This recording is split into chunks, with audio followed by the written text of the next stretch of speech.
Welcome to Ancient Military Tactics, a channel dedicated to providing visual representation of how ancient militaries operated and waged war, going into detail about the real tactics they used to win battles, and showing you, the viewer, how this would have looked in ancient times.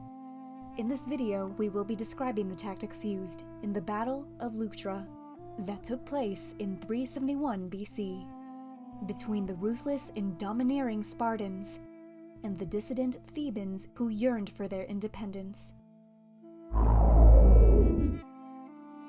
For centuries, Sparta had relished in the reputation of invincibility, and, led by King Cleombrotus, they maintained authority over several Greek city-states.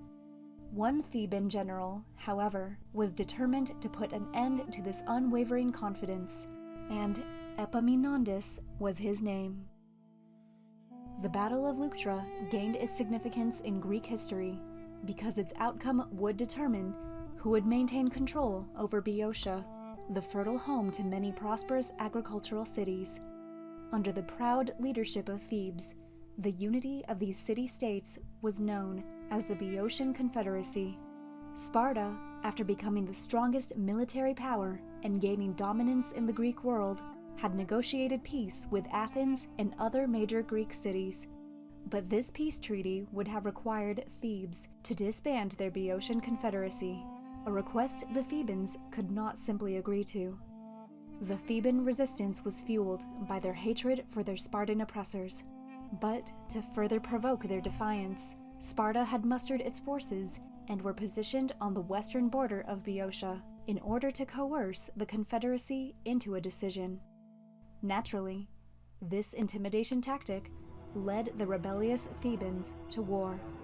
The Spartans may have had the reputation for being invincible, and it would have been enough to deter the Confederacy from conflict. But the Thebans' passion for freedom would prove stronger than even the most brutal and fiercest military forces. Their decision was made. They would ride out and meet the invincible Spartan army head-on.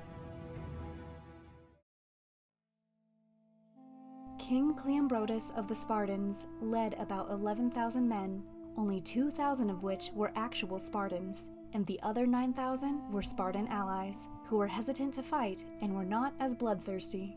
They had already aided Sparta in numerous prior conflicts due to Sparta's aggressive style of diplomacy. Lastly, Cleombrotus did have 1,000 cavalry, but they were not so formidable, as the strength of the Spartan army lied in their hoplite wall. The Theban army consisted of 7,000 hoplites, 300 of which were soldiers of the Sacred Band, a cream-of-the-crop, elite fighting force, much like the Navy SEALs of the U.S. military. They also had 600 of the finest cavalrymen that Greece had ever produced. The Spartans and Theban armor were very similar, and consisted of a round shield called a hoplon, bronze greaves, a helmet, and breastplate. However, Spartans were raised in a warrior culture, and thus prioritized having stronger equipment. The Thebans, on the other hand, were farmers first and soldiers when necessary. Their weaponry and armor was based on what they could afford, and those who could not afford to be adorned like the typical Greek hoplite fought with a wooden shield, slings, and javelins. For more information about the Spartan armament and the hoplite style of battle, please refer back to our video that covered the Battle of Thermopylae, where 300 Spartans faced 300,000 Persians in 480 BC. Anyway, almost 100 years later, here in 371 BC, with the Spartans right at their door, General Epaminondas had a distinct advantage in being able to choose the site of the battlefield. He chose the barren, open field of Leuctra, so he could deploy his troops and set up his tactics as he saw fit.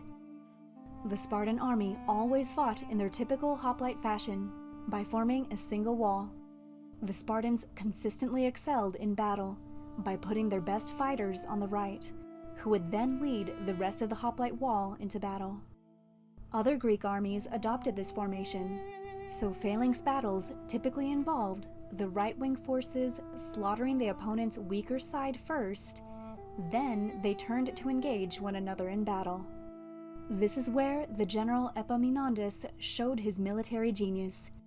Knowing the Spartans would assume this formation, Epaminondas put his best fighters on the left, with his elite forces, including the Sacred Band, directly facing the Spartan elite.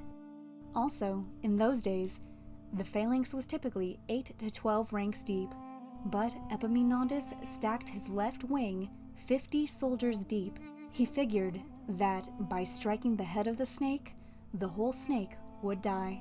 Lastly, he placed his cavalry in the front of the infantry.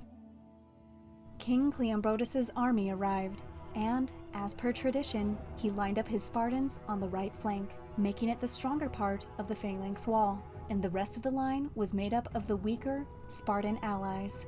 However, seeing the odd formation set up by Epaminondas, Cleombrotus rearranged his own lines.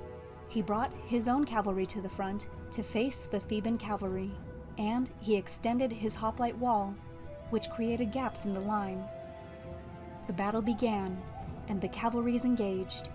Epaminondas' cavalry, who were much superior and used to close combat, easily routed the atrocious Spartan cavalry off the battlefield, who retreated through the gaps in the Spartan line, causing chaos among Cleombrotus' army. Epaminondas then sent forward his left flank, while his right flank trailed behind. He moved forward in an oblique formation, trying to buy as much time as possible before his weaker right flank had to engage in battle.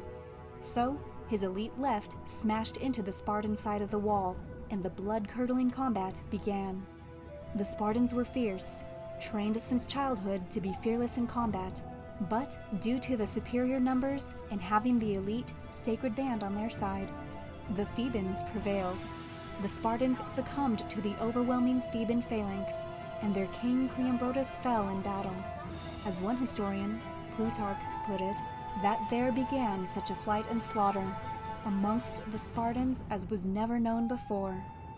When the Spartan allies had seen that the strongest part of their wall had been defeated and fled, they promptly gave up and retreated as well. The Theban general Epaminondas, on this day, had shown that sheer determination to fight for one's land and innovative tactics against tradition would prove victorious over a seemingly invincible adversary. All of Greece was in astonishment, as this battle led to the fall of the Spartan supremacy and the rise of the Theban hegemony. And though the rule of the Thebans was short-lived, this battle once again demonstrated that brains should always surpass bronze in the mind of military tacticians. Epaminondas left a lasting impression on generals to come, and this innovative Battle of Leuctra that left Greece divided and weakened inspired Philip II of Macedon to reform the Macedonian infantry into the powerful army that helped Alexander the Great rise to power and establish dominance over what would become the Macedonian Empire. Thank you for watching Ancient Military Tactics, your go-to resource for the strategies and tactics used by ancient militaries throughout history to conquer their foes. We are a brand new channel, and your support would mean the world to us. So, if you liked this video and would like to see more, please subscribe and leave in the comments which ancient military tactic you'd like to see next. Until next time, thank you and have a wonderful day.